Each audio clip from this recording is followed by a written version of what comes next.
시청자 여러분 안녕하십니까? 아주 경제적인 시그널 진행의 방효정입니다. 수천 건의 기사와 쏟아지는 숫자들 속에서 진정한 돈의 흐름을 읽어내는 것은 쉽지 않은데요. AI의 눈으로 아주 경제의 모든 정보를 가장 촘촘하게 스캔해 단순한 뉴스를 넘어 내일의 수익을 결정지을 단 하나의 한 끝을 찾아드리겠습니다. 복잡한 시장이 기다려온 가장 명확한 대답, 데이터가 보내는 오늘의 결정적인 힌트를 확인하시죠. 아주 경제적인 시그널 지금 시작합니다.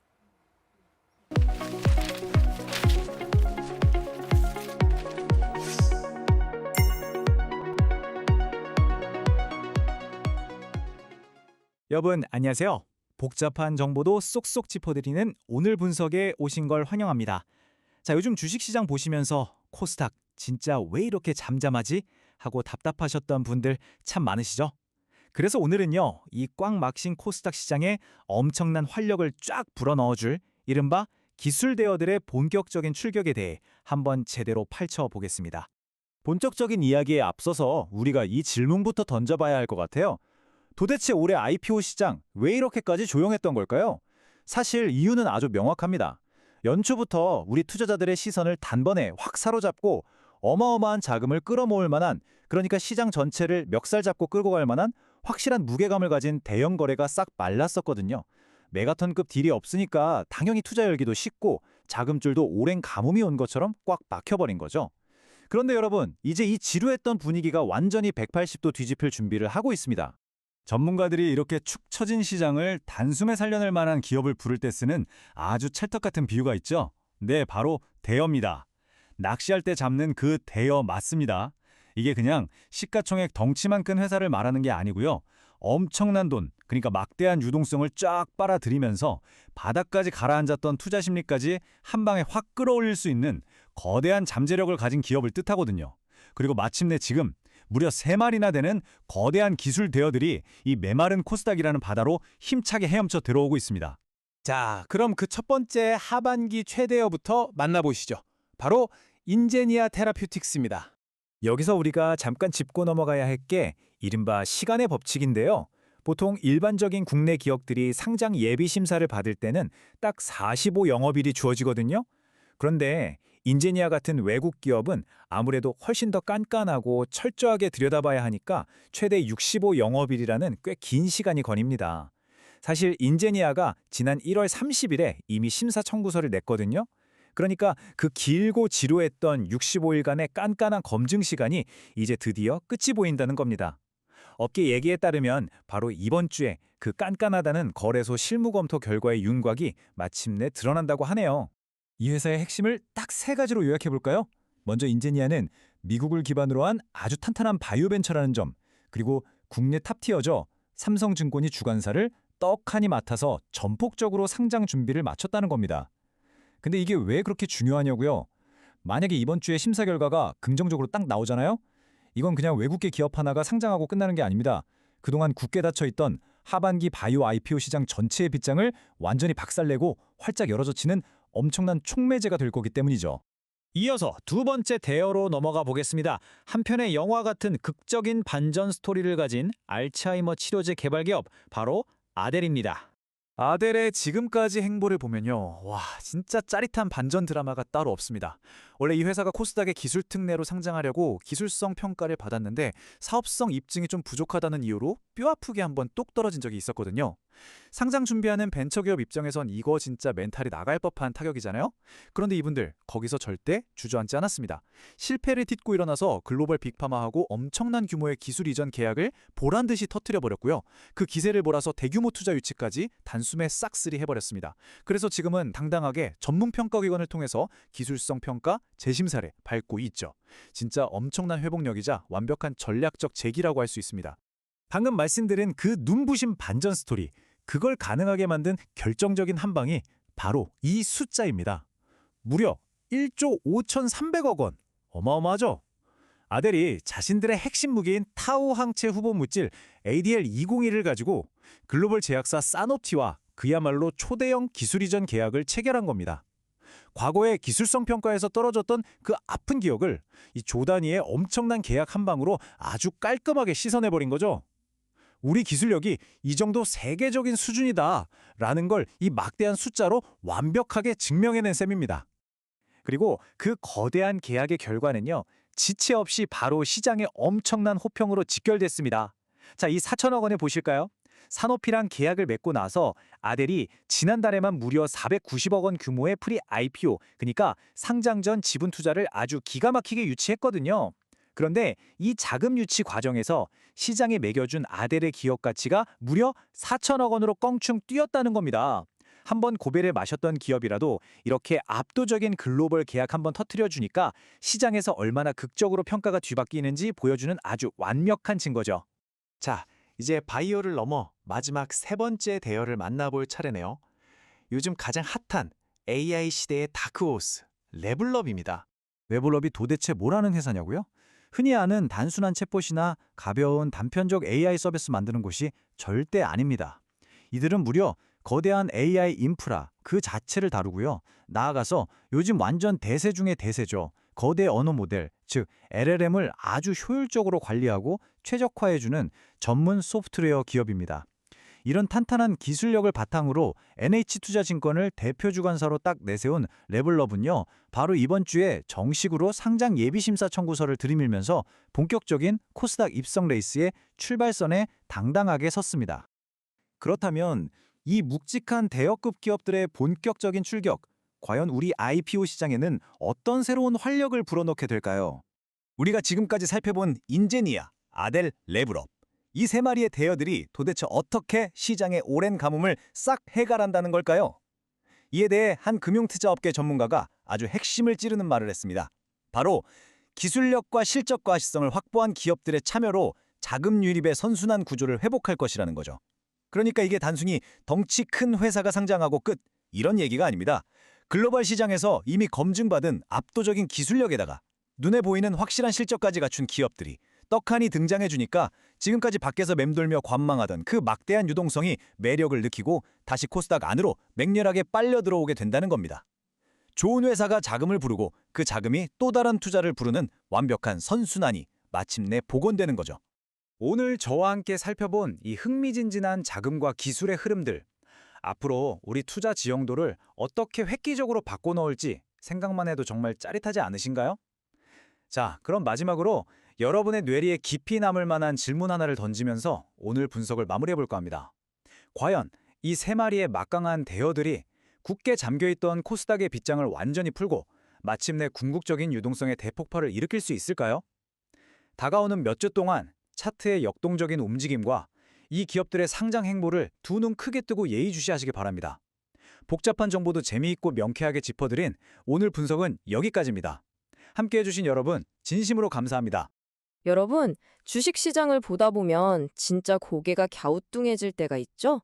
실적은 기대치에 못 미쳤다는데 정작 전문가들은 목표 주가를 팍팍 올려버리는 그런 기묘한 상황 말입니다. 오늘 우리가 파헤쳐볼 한솔케미칼의 사례가 딱 그렇거든요. 아주경제에서 최근 보도한 삼성증권의 분석을 바탕으로 이 흥미로운 재무적 역설의 비밀을 속 시원하게 풀어보는 시간 가져보겠습니다.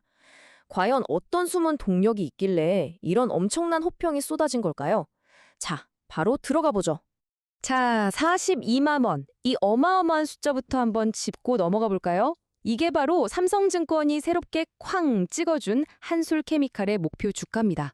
무려 31.5%나 대폭 상향 조정한 건데 당연히 매수 의견도 아주 강력하게 유지했죠. 사실 금융시장에서 목표가를 한 번에 30% 넘게 올린다는 건 진짜 흔치 않은 일이거든요. 기업의 펀더멘털이나 미래 전망에 뭔가 어마어마한 긍정적 변화가 감지됐다는 뜻입니다. 그럼 여기서 자연스럽게 이런 의문이 떠오르실 겁니다. 아니, 도대체 왜, 무엇 때문에 이렇게까지 목표가를 끌어올린 거지? 맞습니다.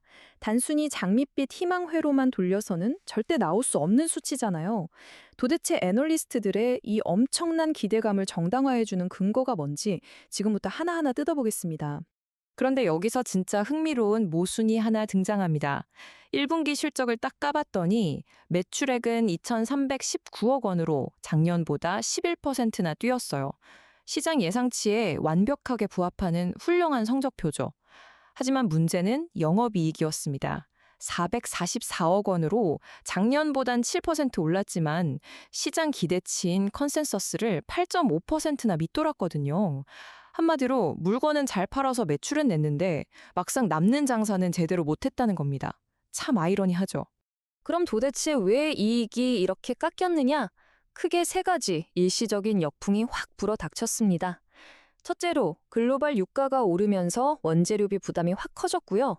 둘째로 물류 운송비까지 덩달아 뛰어버렸습니다. 요게 디스플레이 쪽에 들어가는 양자점, 즉 QD 소재 부문 실적도 좀 부진했거든요. 한마디로 통제하기 힘든 외부 비용들이 1분기 수익성을 좀 갉아먹었다, 이렇게 정리해 볼 수 있겠습니다. 자, 그러면 1분기 영업이익이 이렇게 좀 아쉬웠는데도 애널리스트들이 미래를 낙관하는 진짜 이유는 뭘까요? 그 해답은 바로 TSA 전구체라는 녀석에게 있습니다. 이름이 좀 어렵죠. 트리실리라민이라고도 부르는데 쉽게 말해 첨단 반도체를 만들 때 절대 빠지면 안 되는 아주 핵심적인 화학 물질입니다. 이 녀석이 바로 이번 한솔케미컬 성장 스토리의 숨겨진 주인공이자 진정한 캐시카우거든요. 전문가들이 왜 그렇게 열광하는지 이 예상 수치들을 보면 단번에 이해가 되실 겁니다. 삼성증권은 이 핵심적인 TSA 전고체 부문 이익이 올해 무려 31%나 퀀텀 점프를 할 거라고 내다보고 있어요. 이게 끝이 아닙니다. 2027년에는 거기서 18%가 또 추가로 뛸 거란 분석이죠. 사실상 이 전구체 하나가 회사 전체의 이익 성장을 멱살 잡고 하드캐리할 거라는 엄청난 낙관론인 겁니다. 게다가 긍정적인 신호는 반도체 쪽에만 있는 게 아닙니다. 그동안 실적이 좀 지지부진해서 아픈 손가락 취급을 받았던 배터리용 바인더나 테이펙스 부문도 드디어 바닥을 치고 정상적인 영업 수준으로 회복하고 있거든요. 에이스가 치고 나가는 와중에 벤치 멤버들까지 폼을 되찾고 있으니 전반적인 기업 기초 체력이 얼마나 튼튼해지고 있는지 딱 감이 오시죠? 그래서 여기서 우리가 주목해야 할 정말 중요한 숫자가 하나 더 등장합니다. 바로 25%입니다. 한솔케미칼이 반도체 세정 등에 쓰이는 핵심 소재인 과산화수소 생산 능력을 자그마치 25%나 대대적으로 늘릴 계획이거든요. 여러분, 제조업체가 생산 라인을 이 정도로 과감하게 증설한다는 건요, 앞으로 시장 수요가 쏟아질 거라는 엄청난 확신 없이는 절대 불가능한 결정입니다. 이 공격적인 증설이 어떤 기막힌 스토리를 만들어내는지 타임라인으로 한번 볼까요? 2026년에 과산화수소 25% 증설이 본격화되면서 캐파가 뻥 뚫리고 2027년에는 이를 바탕으로 영업이익이 한 단계 훌쩍 도약합니다. 그리고 이게 궁극적으로 2028년까지 쭉 이어지는 탄탄하고 장기적인 성장 내러티브를 완성하게 되는 거죠. 그냥 단기적으로 반짝하고 많은 이슈가 아니라는 겁니다. 근데 잠깐만요. 아까 1분기에 발목 잡았던 유가나 운송비 문제는 어떡하나요? 하시는 분들 분명 계실 겁니다. 여기서 삼성증권 이종욱 연구원의 날카로운 코멘트가 상황을 깔끔하게 정리해줍니다. 한솔케미칼은 2분기부터 제품 가격을 인상할 수 있는 힘이 있다는 거예요. 즉, 1분기에 속썩였던 원가 상승분을 고객사한테 넘기면서 수익성을 다시 정상 궤도로 돌려놓을 거란 얘기죠. 이 정도 가격 결정력이면 정말 대단한 거 아닙니까? 이렇게 2분기부터 턴어라운드가 확실시 되고 강력한 가격 전가력까지 확인되니까 애널리스트들도 그냥 가만히 있을 수가 없었던 겁니다. 아예 영업이익 추정치 자체를 위로 확 끌어올려 버렸어요. 올해 이익은 1% 올렸고 특히 증설 효과가 터지는 2027년 이익 추정치는 자그마치 21%나 대폭 상향시켰습니다. 단기적인 악재는 거뜬히 이겨내고 장기적인 성장성은 숫자로 팍팍 증명되고 있는 거죠. 자, 오늘 회설을 마무리하면서 여러분의 생각을 탁 자극할 만한 관전 포인트를 하나 던져드리겠습니다. 우리가 앞으로 이 주식을 지켜볼 때 진짜 집중해야 할 시험대는 바로 이겁니다.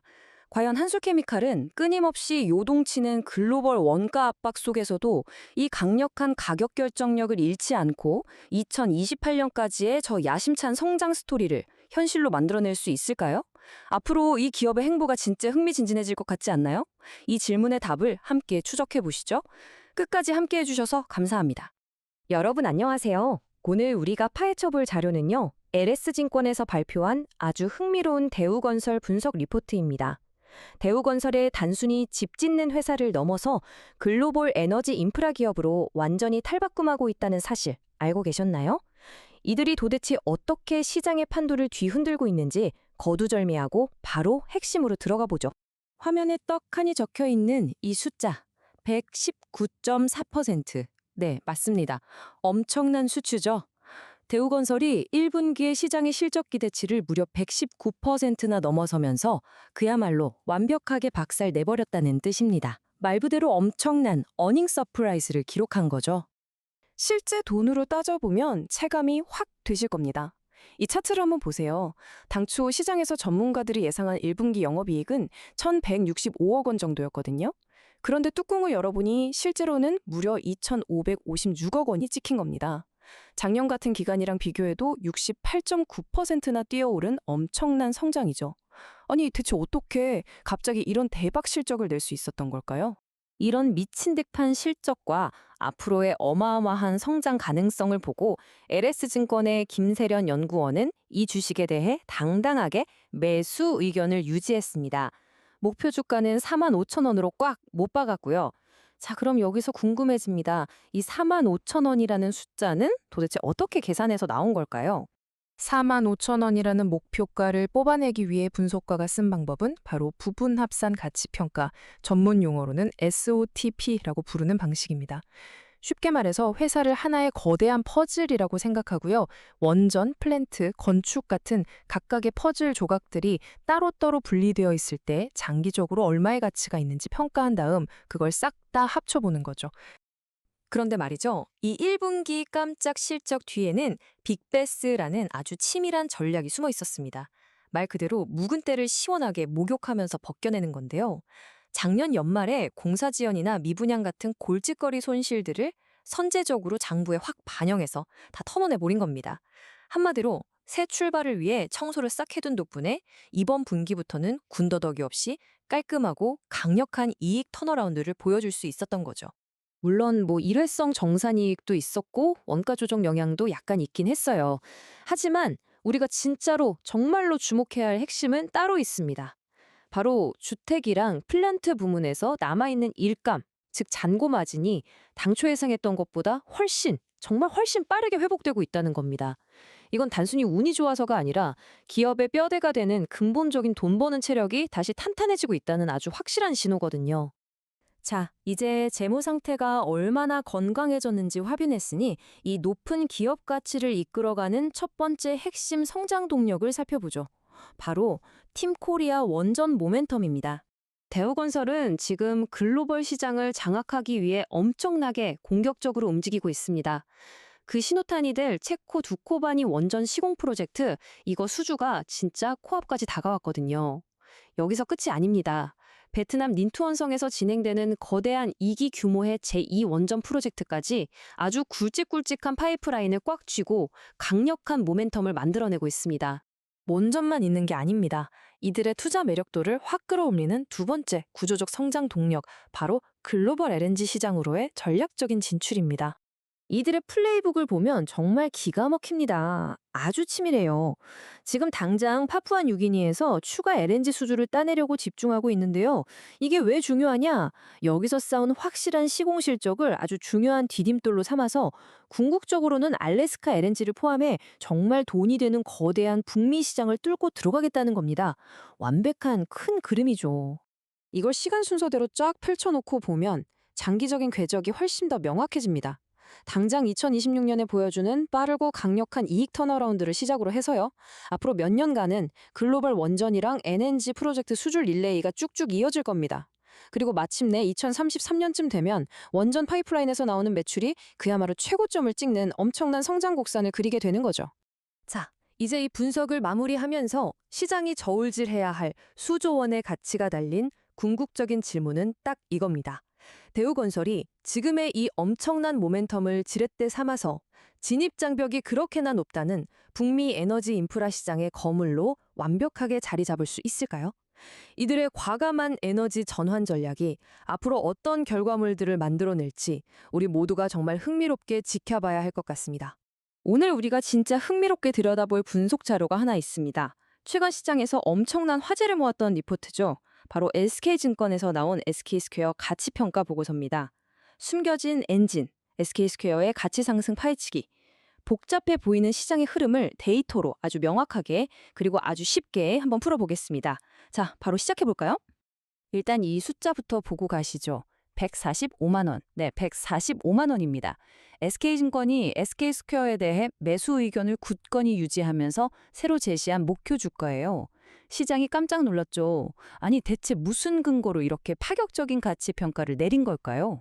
그 해답을 풀 수 있는 가장 확실한 힌트는 바로 이 숫자에 있습니다. 8조 3천억 원. 이게 뭐냐면 SK스퀘어가 올해 1분기에 낸 연결 기준 영업이익입니다. 분기 기준으로 사상 최대 실적을 찍은 거죠. 정말 어마어마한 수치 아닙니까? 그런데 여기서 진짜 재밌는 포인트가 뭔지 아세요? 이 천문학적인 수익이 도대체 어디서 뚝 떨어졌는가?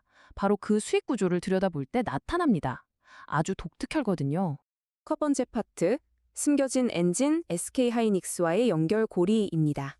자동차로 한번 비유를 해볼게요.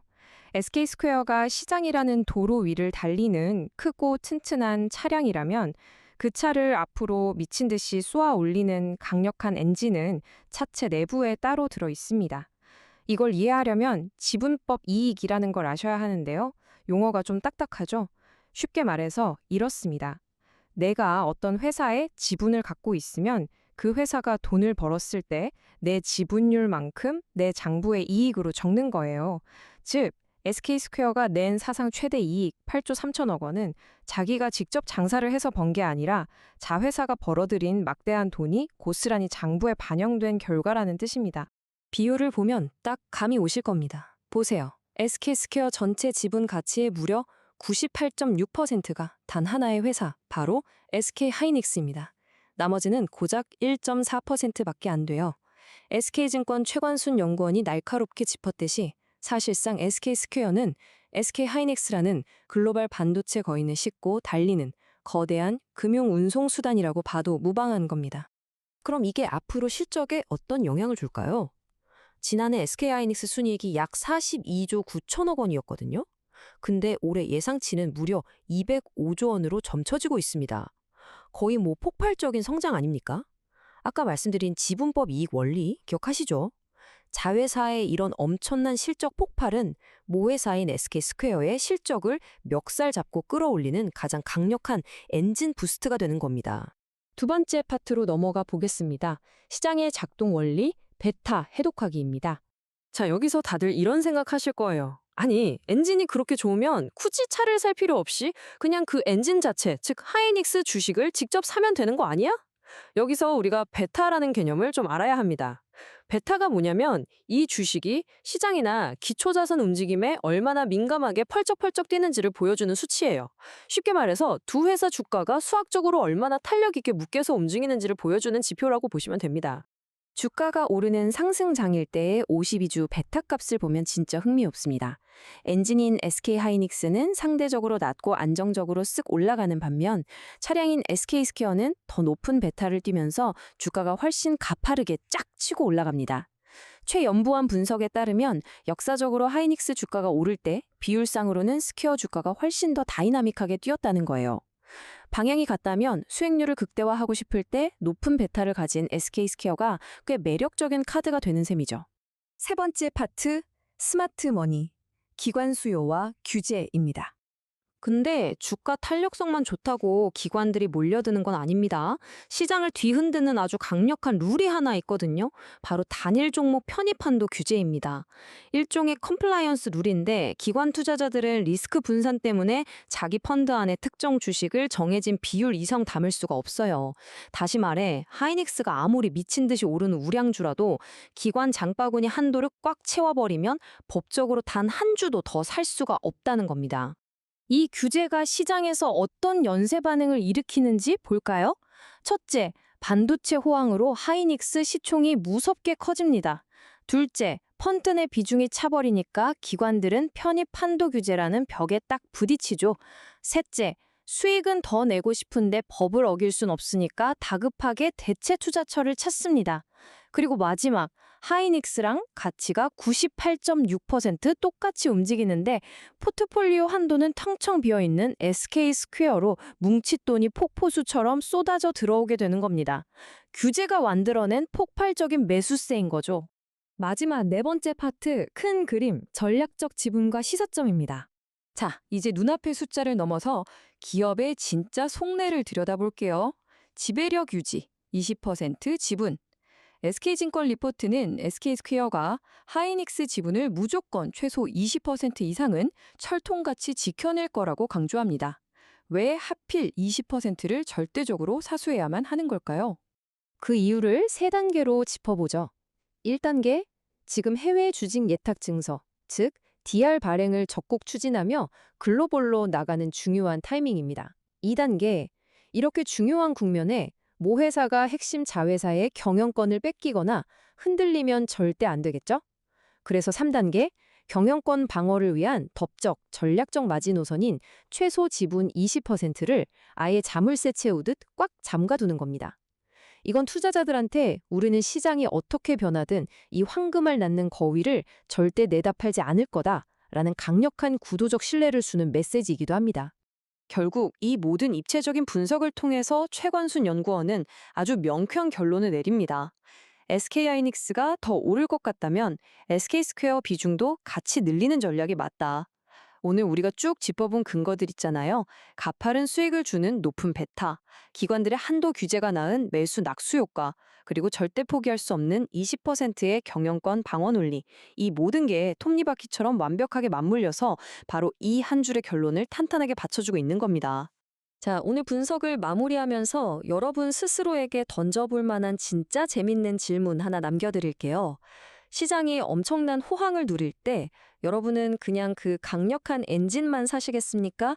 아니면 구조적인 순풍을 빵빵하게 받으면서 그 엔진을 달고 질주하는 스포츠카 전체에 올라타시겠습니까?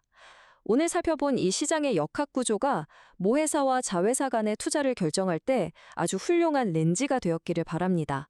끝까지 함께해 주셔서 감사드리고요. 다음번에도 핵심을 찌르는 명쾌한 분석으로 돌아오겠습니다. 여러분 반갑습니다. 오늘 우리가 아주 흥미진진하고 날카로운 금융보고서 하나를 싹 다 분해해 볼 건데요. 주식시장에서 목표 주가를 대폭 확 올려잡는다는 건 언제나 우리 투자자들의 레이더망에 팍 꽂히는 진짜 중요한 이벤트잖아요. 그래서 이번 시간엔 SK증권에서 방금 막 따끈따끈하게 내놓은 LG에 대한 굉장히 낙관적이고 확신에 찬 리포트를 탈탈 털어보겠습니다.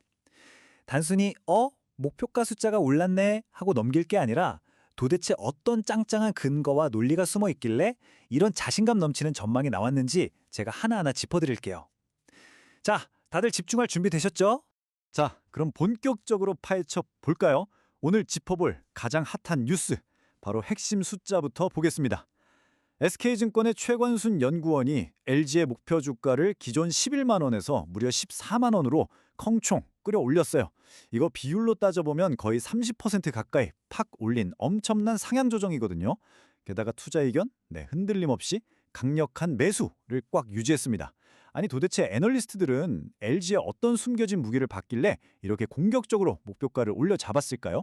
그 탄탄한 근거들을 크게 세 가지 기둥으로 쪼개서 살펴보겠습니다. 네, 그 첫 번째 기둥입니다. 자회사 실적 턴어라운드 1분기의 부진을 넘어서다인데요. 바로 내용으로 넘어가 보죠. 솔직히 까놓고 말해서 올해 1분기 성적표만 딱 보면요. 주력 자회사인 LG화학이 적자를 내기도 했고 임대 수익도 좀 줄어서 전체 실적이 삐걱거렸던 건 사실이에요. 그런데 이걸 싹 다 뒤집어 엎고 올해 연간 예상되는 연결기준 영업이익이 무려 1조 5천억 원입니다. 대박이죠? 이게 무슨 말이냐면 1분기에 겪었던 그 부진이 계속 우양하는 구조적인 문제가 아니었다는 거예요. 오히려 하반기에 엄청난 실적 회복을 쏘아 올리기 위한 아주 잠깐의 성장통에 불과했다는 겁니다. 밑바탕에 있는 핵심 비즈니스들이 드디어 기지개를 켜고 확실하게 반등하고 있다는 아주 강력한 시그널인 거죠. 이 차트를 보시면 명확하게 알 수 있는데요. 작년이랑 비교해보면 그 드라마틱한 변화가 한눈에 확 들어옵니다. 올해 예상치 1조 5천억 원, 이거 전년 대비 무려 65.5%나 수직 상승한 수치거든요. 아니 대체 뭐가 이 엄청난 성장을 이끌었냐고요? 바로 LG전자의 든든한 순이익 폭발, 그리고 1분기에 좀 아쉬웠던 LG화학이 보란듯이 흑자로 확 돌아서면서 가져다주는 지분법 이익이 확대입니다. 이 두 가지가 아주 환상적인 콤비를 이루면서 65.5%라는 폭발적인 성장을 엔진처럼 뿜어내고 있는 겁니다.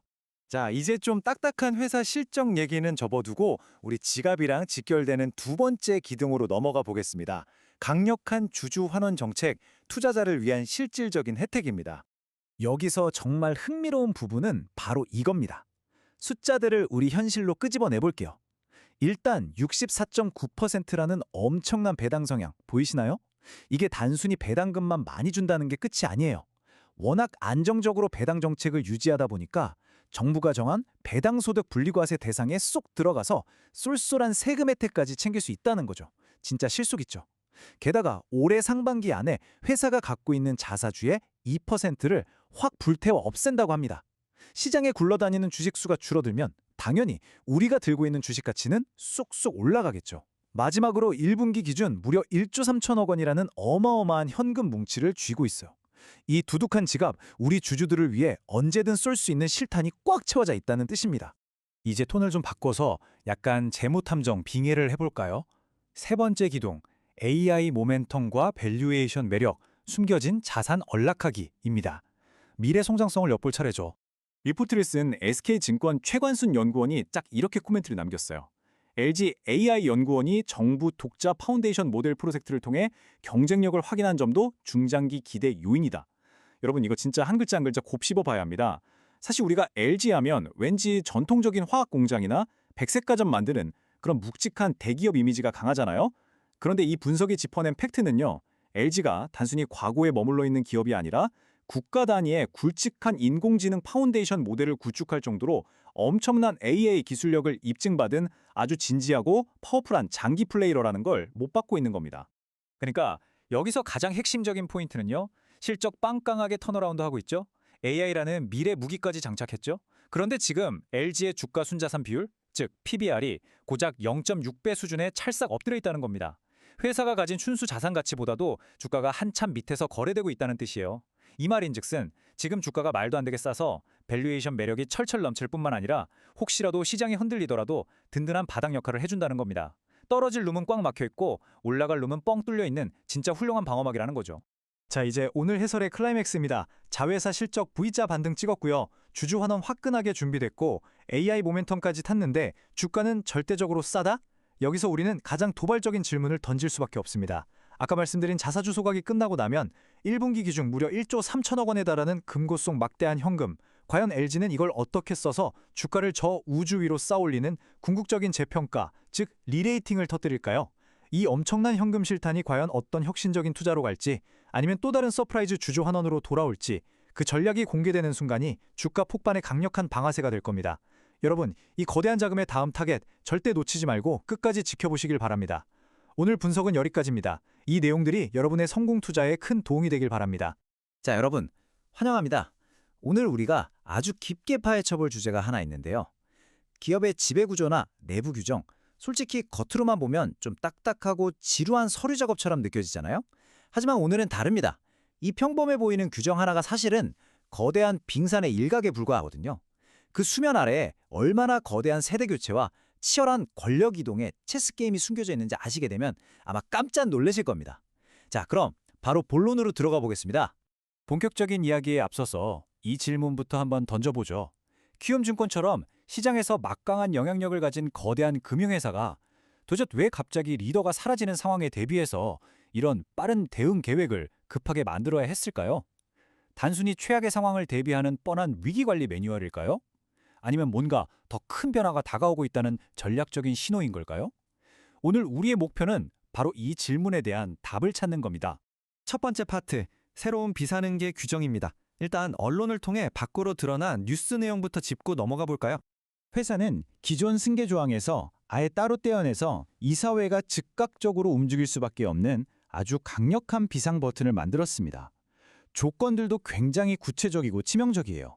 최고 경영자가 갑자기 중도에 사임하거나 금융당국으로부터 아주 무거운 중징계를 받거나 아니면 형사사건으로 유죄 판결을 받는 등 정상적인 업무가 아예 불가능해진 상황을 딱 명시해둔 거죠. 이런 일이 하나라도 터지면 회사는 그 즉시 모든 걸 올스톱하고 새로운 비상승계 모드에 돌입하게 됩니다. 여기서 진짜 중요한 숫자가 하나 나옵니다. 바로 90입니다. 이 새로운 규정은 사유가 발생한 날로부터 단 90일 안에 직무대행 체제를 거쳐서 새로운 최고 경영자 선임을 무조건 끝내라고 강제하고 있어요. 1분 1초가 돈인 금융권에서 그것도 거대 증권사의 수장을 단 석 달 만에 완벽하게 교체한다는 건 정말 엄청나게 빡빡한 타임라인이거든요. 왜 이렇게 스스로 촉박한 데드라인을 걸어둔 걸까요? 두 번째 파트, 경영 리스크 최소화. 이제 표면 바로 아래로 시선을 옮겨서 회사가 대중에게 내세우는 공식적인 명분들을 한번 살펴보겠습니다. 회사 측 관계자의 공식적인 입장은 이렇습니다. ESG 평가 기준에 맞춰 비상승계 규정을 구체화했다. 아주 교과서적이고 훌륭한 모범 답안이죠. 요즘 시장에서 환경이나 사회적 책임, 그리고 투명한 지배구조를 뜻하는 ESG가 얼마나 중요합니까? 그러니까 글로벌 스탠다드에 맞춰 우리 회사를 투명하게 관리하고 있다는 아주 깔끔한 논리인 거죠. 사실 실무적으로 봐도 아주 타당한 이유입니다. 금융업계는 시장의 신뢰가 말 그대로 전부잖아요. 만약 CEO가 없어서 의사결정이 꼬이거나 경영 공백이 길어지면 내부 시스템 무너지고 주가 떨어지는 건 순식간입니다. 그러니까 외부의 불안감을 딱 차단하고 리스크를 철저하게 관리하기 위해 선제적으로 비상 플랜을 짠다? 이건 그 누구도 반박하기 힘든 아주 훌륭한 방어책인 겁니다. 세 번째 파트, 지배구조의 거대한 변화입니다. 자, 이제 이런 공식적인 명분들을 싹 걷어내고 나면 만날 수 있는 훨씬 더 깊고 강력한 배경을 들여다볼 차례입니다. 바로 상법 개정안의 핵심, 이른바 3% 룰이라는 규제입니다. 이게 무슨 뜻이냐면요. 아무리 내가 회사 지분을 엄청나게 많이 갖고 있는 대주주라고 해도 감사위원 같은 중요한 사람을 뽑을 때는 내 의결권이 최대 3%까지만 인정되도록 법으로 묶어버린 겁니다. 옛날처럼 주식 수만 믿고 내 맘대로 회사를 쥐락펴락하는 독단적인 경영이 이제는 법적으로 막혔다는 뜻이죠. 이게 의미하는 바가 아주 풉니다. 과거에는 그냥 주식 많이 사 모아서 힘으로 밀어붙이는 게 경영권을 지키는 방식이었다면 이제는 판이 완전히 바뀌었어요.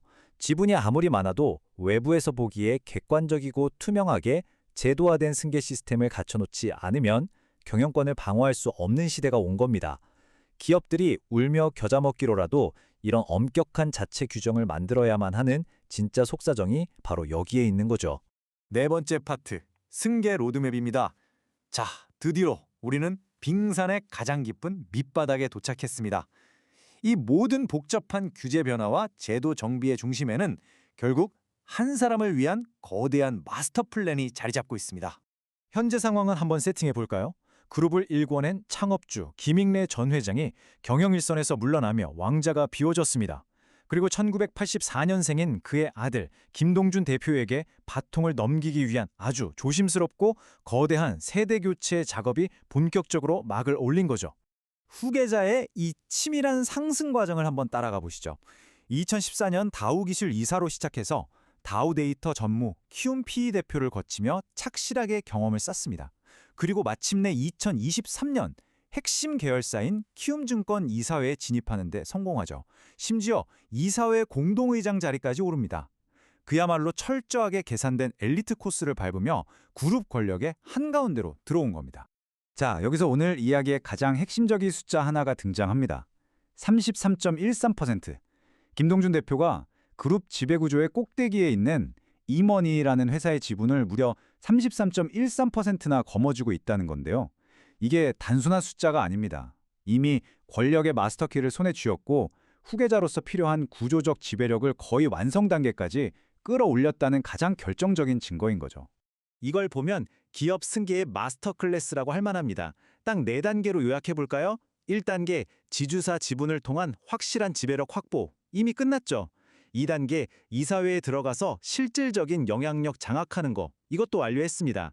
그리고 3단계가 바로 오늘 우리가 본 비상승계 규정 같은 법적 제도를 탄탄하게 명문화하는 겁니다. 외부 공격을 막고 안전하게 권력을 넘겨받을 견고한 활주로를 깐 셈이죠. 이제 남은 건 마지막 4단계, 조용히 왕관이 넘어오길 기다리는 것뿐입니다. 그리고 그 카운트다운은 지금 이 순간에도 정확하게 째깍거리고 있습니다. 현재 키움증권을 이끌고 있는 엄주성 대표의 공식적인 임기가 바로 2027년 3월에 마무리되거든요. 이 타임라인은 후계자인 김동준 대표가 실무적인 준비를 완벽하게 끝내고 스스로 만들어둔 그 탄탄한 제도적 시스템을 타고 아주 자연스럽게 최고의 자리에 오를 수 있도록 기가 막히게 계산된 타이밍이라고 볼 수 있습니다. 자, 오늘 시간을 마무리하면서 여러분께 아주 흥미로운 질문 하나를 던져보고 싶네요. 이 완벽하게 세팅된 타임라인의 끝, 2027년 3월의 시계가 멈추고 현시효가 물러날 때 과연 무슨 일이 벌어질까요? 빙산 아래에 숨죽이고 있던 이 거대하고 치밀한 권력 이동이 수면 위로 온전히 모습을 드러냈을 때 시장과 주주들은 과연 어떤 반응을 보일까요? 단순한 규정 하나로 시작된 이 흥미진진한 체스게임의 결말이 어떻게 될지 앞으로도 계속 눈여겨보시면 좋겠습니다. 오늘 준비한 해설은 여기까지입니다. 함께해 주셔서 감사합니다. 자, 여러분. 최근 국내 주식시장에서 정말 뜨거운 감자죠. 엄청난 논쟁의 중심에 선 새로운 금융상품이 있습니다. 바로 삼성전자나 SK하이닉스 같은 국민 기술주에 베팅하는 단일 종목 레버리지 ETF인데요. 오늘 이 복잡하고 조금은 위험할 수 있는 이슈, 그 핵심만 콕 집어서 브리핑해드리겠습니다. 혹시 벌써 투자할 준비하고 계신가요? 아, 잠깐만요. 본격적으로 뛰어들기 전에 우리가 반드시 짚고 넘어가야 할 게 있습니다. 도대체 왜 지금 금융당국이 긴급하게 나설 정도로 이 상품들이 거대한 파장을 일으키고 있는지 그 진짜 이유를 알아야 하거든요. 그래서 오늘은요, 이 단일 종목 레버리지 ETF가 어떻게 등장했는지부터 금감원이 왜 이렇게 강력하게 비투를 경고하고 나섰는지, 또 레버리지 투자에 숨겨진 진짜 위험은 대체 뭔지, 마지막으로 새롭게 강화된 규제까지 싹 다 정리해 보겠습니다. 첫 번째 파트, 단일 종목 레버리지 ETF의 등장 배경부터 한번 살펴볼게요. 최근 시장 상황이 참 다이나믹하죠. 삼성전자 같은 대형 기술주로 개인 투자자들의 막대한 자금이 밀려들고 있습니다. 게다가 요새 국내 증시 위아래로 정말 심하게 흔들리고 있잖아요. 변동성이 극에 달한 바로 이런 타이밍에 5월 27일 단일 종목 레버리지 ETF라는 굉장히 자극적인 상품이 시장에 나오게 된 겁니다. 여기서 진짜 흥미로운 포인트가 하나 있어요. 일반적인 주식 투자자들의 패턴과는 다르게 이런 레버리지나 인버스 ETF 투자자들은 사고 파는 속도가 어마어마하게 빠르다는 겁니다. 일일 매매 회전율이 엄청나게 높다는 건데 그만큼 아주 공격적이고 빠른 초단기 트레이딩이 벌어지고 있다는 얘기죠. 자, 이렇게 시장이 과열될 조짐을 보이니 규제 당국이 가만히 있을 리 없겠죠. 두 번째로 금융감독원의 강력한 경고 메시지를 보겠습니다. 금융감독원은 이 상황을 단순히 지켜만 보지 않았습니다. 레버리지 ETF로 자금이 확 쏠리는 걸 굉장히 심각한 위험 요인으로 판단한 거예요. 그래서 즉각적으로 제2차 소비자 위험 대응 협의회를 열었죠. 특정 단일 종목으로 돈이 너무 몰리면 시장 전체가 걷잡을 수 없이 흔들릴 수 있으니까 그걸 사전에 차단하겠다는 강력한 의지인 셈입니다. 이찬진 금감원장의 말을 들어보면 당국의 스탠스가 아주 명확합니다.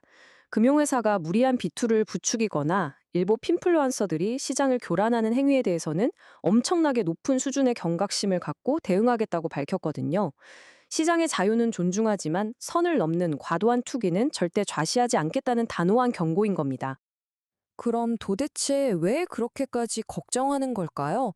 세 번째 파트에서는 이 레버리지 투자가 품고 있는 무서운 진짜 위험을 파헤쳐 보겠습니다.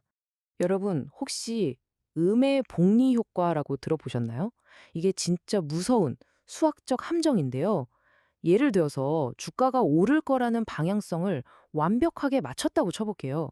그래도 주가가 오르락내리락 하는 변동성 자체가 크면 시간이 지날수록 여러분의 원금은 소리 없이 녹아내립니다. 보통 우리는 단기적으로 방향을 잘 타서 수익을 2배로 낼 거라는 기대를 갖고 들어가잖아요. 근데 현실은 참 뼈아픕니다. 주가가 횡보하면서 출렁이기만 해도 이른바 변동성 끌림이라는 현상 때문에 장기적으로는 심각한 자원 잠식이 발생해요. 그러니까 내 예측이 맞았는데도 돈을 잃을 수 있다는 뜻입니다. 게다가 음의 복리 효과 말고도 당국이 예의주시하는 골치 아픈 구조적 리스크가 더 있습니다. 펀드 매니저들이 비율을 맞추느라 끊임없이 주식을 사고 파는 리밸런싱 과정도 있고요. 또 ETF의 시장 가격이랑 실제 자산 가치가 확 벌어지는 괴리율 문제도 생깁니다. 여기에 개인들의 예측 불가능한 쏠림 매매까지 더해진다? 위험이 말 그대로 극대화되는 거죠. 상황이 이렇다 보니 결국 룰이 바뀔 수밖에 없습니다. 마지막 네 번째, 투자자 보호와 새롭게 강화된 규제들을 살펴볼게요. 만약 이 단일 종목 레버리지 ETF에 당장 투자하고 싶으시다면 이제 상당히 깐깐한 절차를 통과하셔야 합니다. 우선 1,000만 원의 기본 예탁금이 계좌에 묶여 있어야 하고요. 그다음엔 금융투자협회에서 진행하는 일반 교육 1시간, 그리고 심화 교육 1시간까지 추가로 꼭 이수하셔야만 비로소 거래를 시작하실 수 있습니다. 이건 투자자에게만 까다로워진 게 아닙니다. 금융회사들에게도 엄청나게 엄격한 의무가 생겼어요. 이제 화려한 마케팅 뒤의 위험성을 숨길 수 없습니다. 당국은 상품명이나 모든 광고 전면에 단일 종목 그리고 레버리지나 인버스 구조가 갖는 구체적인 리스크를 아주 명확하게 고지하라고 강력히 주문했습니다. 거기서 끝이 아닙니다. 더 근본적으로 시장을 정화하기 위한 조치들도 들어가는데요. 증권사 직원들의 성과 지표, 즉 KPI에 소비자 보호 항목을 훨씬 더 크게 반영하도록 했고요. 특히 요즘 말 많은 핀플루언서나 불법 광고들 있죠. 이걸 잡아내기 위해 무려 24시간 AI 기반 모니터링이 돌아갑니다. 당장 오는 7월부터는 유튜브에 올라오는 ETF 광고 영상들도 싹 다 엄격한 감시 대상이 됩니다. 자, 오늘 새롭게 도입된 규제부터 숨겨진 위험, 그리고 이 모든 걸 촉발시킨 시장의 변동성까지 전부 짚어봤습니다. 이렇게 리스크가 증폭된 상품이 본격적으로 쏟아지는 지금 한 번쯤 곰곰이 생각해 보셨으면 좋겠어요. 모든 것이 크게 요동치는 이 거대한 변동성 장세 속에서 과연 여러분이 기대하는 수익을 위해 이만큼의 위험을 감수할 가치가 정말로 있을까요? 앞으로의 시장 흐름 유심히 지켜봐야겠습니다. 요즘 뉴스 보면 한국 증시가 완전히 폭발적인 성장을 한 것처럼 난리잖아요. 1분기 실적 발표 내용만 보면 진짜 역대급 호황인 것 같죠. 근데 이 화려한 숫자들 뒤에 숨겨진 진짜 현실도 과연 그럴까요? 오늘 이 시간엔 그 어마어마한 숫자들의 포장을 한꺼풀 벗겨내보고 도대체 무엇이 우리 시장을 끌어올린 건지 그 진짜 원동력을 아주 속 시원하게 파헤쳐보겠습니다. 자, 먼저 이 입이 떡 벌어지는 숫자부터 보시죠. 175.83%. 이게 작년 1분기랑 비교했을 때 올해 코스피 상장사들의 영업이익이 얼마나 늘었는지를 보여주는 수치거든요. 보통 기업 영업이익이 10%, 아니 20%만 올라도 와, 대박이다 하잖아요. 근데 무려 175%라니 이거 진짜 말이 안 되는 수준이죠. 이 숫자만 딱 놓고 보면 지금 당장 엄청난 경제 붐이 일어난 것만 같습니다. 조금 더 디테일하게 들어가 볼까요? 한국거래소가 코스피 상장사 639곳을 쫙 분석해봤는데 연결 기준으로 영업이익이 무려 15조 6,3천억 원을 훌쩍 넘겼어요. 매출도 거의 20% 가까이 뛰었고요. 순이익은 177% 넘게 껑충 뛰었습니다. 겉으로만 보면 이 600개가 넘는 기업들 전체가 다 같이 으쌰으쌰 하면서 엄청나게 건강한 성장을 이뤄낸 것처럼 보이죠. 완벽한 그림 같아요. 근데 여러분, 바로 여기서 우리가 데이터의 함정을 조심해야 합니다. 겉보기에 화려한 그 숫자들이면에 1분기 우리 주식시장을 완전히 지배해버린 특이한 현상이 하나 숨어 있거든요. 저는 이걸 삼전닉스 착시 효과라고 부르는데요. 왜 하필 착시라고 하는지 지금부터 그 이유를 아주 흥미진진하게 풀어보겠습니다. 일단 삼전닉스가 뭔지는 다들 눈치채셨죠? 맞습니다. 한국 반도체를 이끄는 절대적인 두 거인, 삼성전자와 SK하이닉스를 합쳐서 부르는 말입니다. 이 두 회사가 우리 주식시장에서 가지는 존재감은 뭐 말할 필요도 없이 압도적이잖아요. 이번 1분기 실적을 분석할 때도 이 두 기업의 영향력을 빼놓고는 아예 설명 자체가 안 됩니다. 그만큼 핵심 중에 핵심이죠. 여기서 진짜 재밌는 포인트가 나옵니다. 이 두 기업이 얼마나 무거운지 한번 볼까요? 1분기에 코스피 전체가 벌어들인 영업이익 중에서 삼성전자랑 SK하이닉스 딱 두 곳이 벌어들인 돈만 자그마치 84조 원이요. 전체 이익의 77%를 이 두 형님이 다 가져간 겁니다. 그럼 반대로 생각하면 어떨까요? 나머지 637개 상장사들이 다 합쳐져 번 돈이 고작 23%라는 거예요. 쏠림 현상이 정말 장난이 아니죠? 이게 바로 제가 아까 말씀드린 착시 효과의 진짜 민낯입니다. 처음에 우리가 와, 대박이다 했던 175% 성장률 기억하시죠? 근데 거기서 이 반도체 거인 2명을 딱 빼고 계산해보면 나머지 630여 개 기업들의 실제 성장률은 고작 2.05%로 확 쪼그러듭니다. 우리는 시장 전체가 불장이 된 줄 알았는데 사실은 그냥 거대한 로켓 엔진 딱 2개만 불을 뿜고 있었던 거예요. 기업의 덩치를 보여주는 매출액 상황도 크게 다르지 않아요. 삼성전자랑 SK 하이닉스가 전체 매출의 31% 이상을 차지해버렸거든요. 이 두 곳을 빼버리면 나머지 수백 개 기업들이 열심히 일해서 올린 매출 증가는 딱 2.36%에 그쳤습니다. 요즘 같은 고물가 시대에 물가 상승률을 감안하면 사실상 성장이 아예 멈췄거나 오히려 제자리 걸음을 했다고 봐야 맞겠죠? 그러니까 결국 이번 1분기 실적 대박은 시장 전체가 골고루 좋아진 게 절대 아니라는 겁니다. 그럼 당연히 이런 궁금증이 생기지 않으세요? 아니 그럼 수면 아래에서 다른 산업들은 도대체 어떻게 살아가고 있었던 거야? 이 평균이라는 함정에 가려진 진짜 승자와 패자를 업종별로 한번 쪼개서 들여다보겠습니다. 데이터를 업종도로 나눠보면 완전 극과 극이에요. 반도체가 들어가 있는 전기전자를 포함해서 비금속 같은 12개 업종은 영업이익이 쑥쑥 늘면서 활짝 웃었습니다. 하지만 반대로 오락, 문화, 그리고 종이, 목재 같은 8개 업종은 오히려 이익이 뚝 떨어지는 뼈아픈 성적표를 받았어요. 내가 어떤 업종에 투자하고 있느냐에 따라서 1분기 시장 체감 온도는 말 그대로 하늘과 땅 차이였던 거죠. 그렇다고 너무 우울하게만 보실 필요는 없습니다. 상위 2개 기업으로 이익이 싹 다 몰린 건 맞지만 그래도 코스피 시장 전체의 기초 체력은 어느 정도 잘 버텨줬거든요. 분석했던 639개 기업 중에서 무려 504곳이 어쨌든 순이익 흑자를 냈습니다. 작년보다 흑자 낸 기업 수가 늘어난 거예요. 게다가 전체 부채 비율도 108.74%로 작년 말보다 살짝 줄어들면서 재무 건전성 면에서는 꽤 선방하는 모습을 보여줬습니다. 자, 그럼 이제 시선을 한번 싹 돌려볼까요? 벤처랑 기술주들이 모여있는 코스닥 시장으로 넘어가 보죠. 덩치 큰 코스피가 반도체 투톱에 멱살 잡혀 끌려갔다면 상대적으로 작고 날렵한 기업들이 모인 코스닥은 이번 1분기에 과연 어떤 스토리를 썼을까요?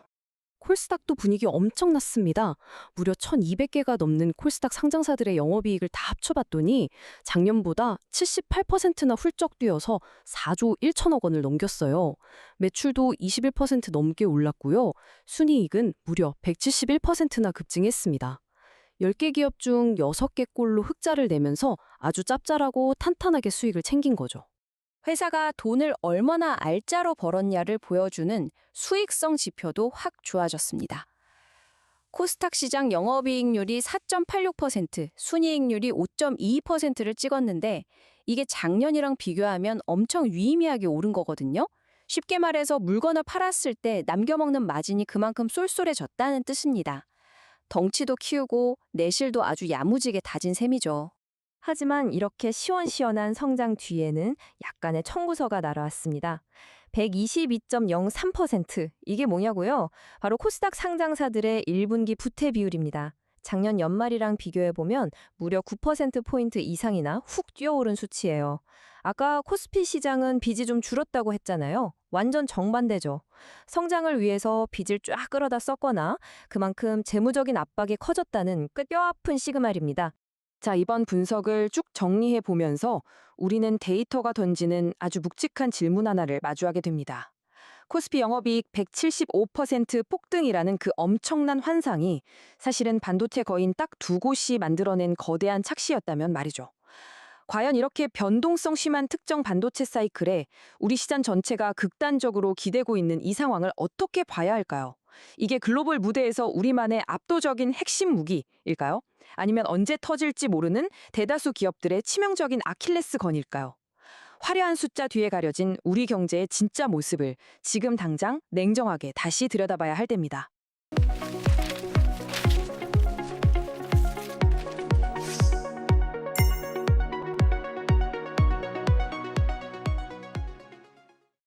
오늘 우리가 함께 분석한 데이터들이 여러분의 포트폴리오를 완성하는 촘촘한 설계도가 되었길 바랍니다.